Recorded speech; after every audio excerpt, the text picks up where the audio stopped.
ठीक है, फिर मैं तुम्हारी पे बढ़ा दूंगा। मेरा एक और मसला है।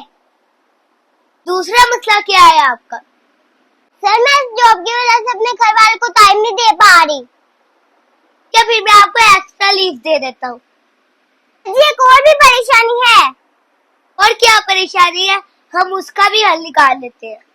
जी मेरा घर बहुत दूर है, मुझे आने में भी मुश्किल होती है, जाने में भी मुश्किल होती है।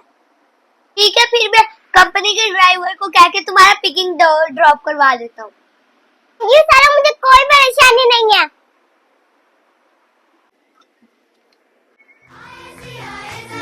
सर सीधे खड़े हो जाओ। वो मैं जॉब छोड़ रहा हूँ। ओके तुम जा सकते हो।